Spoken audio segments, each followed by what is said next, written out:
شمسو be be عرف عائشہ گلمنہ کے قتل کے واقعے نے ایک بار پھر پاکستان میں ایک انتہائی حساس بحث چھیڑ دی ہے۔ 14 اگست کو انہیں ان کے والد، بھائی اور خاندان کے دیگر افراد نے مبینہ طور پر غیرت کے نام پر قتل کیا۔ اس کے بعد مختلف سٹوریز، نیریٹیوز، اینگلز اور پرسپیکٹیو سامنے آئے۔ کسی نے اسے غیرت کے نام پر قتل قرار دے کر مذمت کی، کسی نے مقتولہ کے لائف سٹائل کو موضوع بنایا اور کسی نے اسے خواتین کے خلاف تشدد کے تناظر میں دیکھا۔ لیکن ایک مسلمان کی حیثیت سے ہمیں اس معاملے کو ذرا مختلف انداز میں سمجھنا ہوگا۔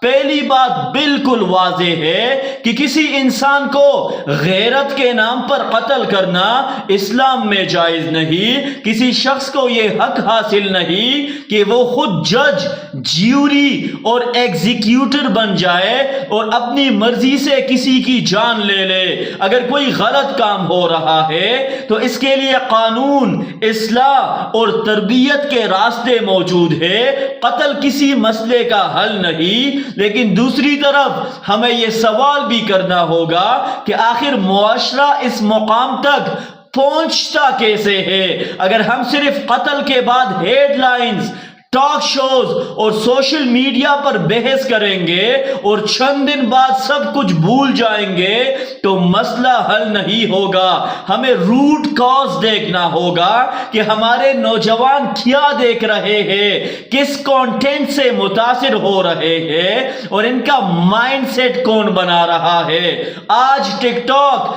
انسٹاگرام، یوٹیوب اور دوسرے ڈیجیٹل پلیٹ فارم نے شہرت کو بہت آسان بنا دیا ہے۔ Virality, fame, likes, views, followers, trending, influencer, monetisation نے ایک نیا کلچر پیدا کیا ہے۔ مسئلہ یہ ہے کہ ہمارے بچوں کو یہ سمجھانے والا کون ہے کہ ہر وائرل چیز قابل تقلید نہیں اور ہر مشہور شخص رول ماڈل نہیں ہوتا۔ اگر کوئی شخص ایسا کانٹینٹ بناتا ہے جو ہماری اسلامی اور اخلاقی اقدار سے متصادم ہے تو ہمیں اس عمل کو غلط کہنے کا حق ضرور ہے، لیکن اس غلطی کی سزا قتل ہرگز نہیں۔ اصلاح اور قتل کے درمیان بہت بڑا فرق ہے۔ ہمیں غلط رویوں کی حوصلہ شکنی بھی کرنی ہے اور انسان کی جان اور عزت کا تحفظ بھی کرنا ہے۔ یہ ریاست کی ذمہ داری بہت اہم ہے۔ اگر ہم خود کو اسلامی جمہوریہ پاکستان کہتے ہیں تو ہماری policy, education system, media regulation اور ڈیجیٹل پالیسی میں ہماری اخلاقی اور اسلامی اقدار نظر آنی چاہیے۔ ریاست کا کام صرف جرم کے بعد کارروائی کرنا نہیں بلکہ پریونشن بھی ہے۔ نوجوانوں کو ایسی تعلیم اور ماحول دینا ضروری ہے جس سے انہیں معلوم ہو کہ کیا درست ہے اور کیا غلط ہے۔ لیکن ریاست کے ساتھ سب سے بڑی ذمہ داری والدین کی بھی ہے۔ بچے کو صرف یہ کہنا کافی نہیں کہ یہ مت کرو، بچپن سے اس کی مائنڈ سیٹنگ، ویلیوز، ڈسپلن اور ویژن بنانا ہوگا۔ اسے سمجھانا ہوگا کہ عزت کیا ہے، حیا کیا ہے، کامیابی کیا ہے اور زندگی کا مقصد کیا ہے۔ اگر بچہ غلط راستے پر جائے تو اس کی اصلاح کی جائے، اسے تشدد کا نشانہ نہ بنایا جائے۔ ہمیں اپنے بچوں کو کامیابی کے نئے رول ماڈلز بھی دینے ہوں گے۔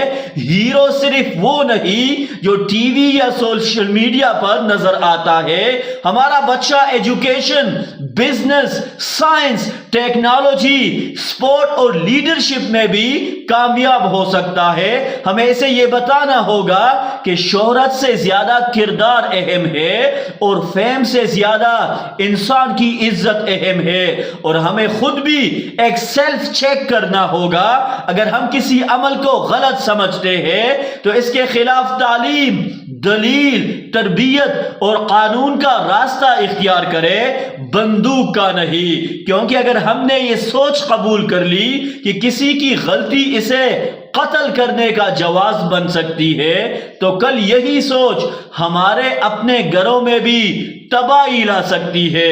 لہٰذا عائشہ گلمنہ کے واقعے کو صرف غیرت کے نام پر قتل کہہ کر ختم کرنا بھی کافی نہیں، اور مقتولہ کے طرز زندگی کو بنیاد بنا کر قتل کو جسٹیفائی کرنا بھی بالکل غلط ہے۔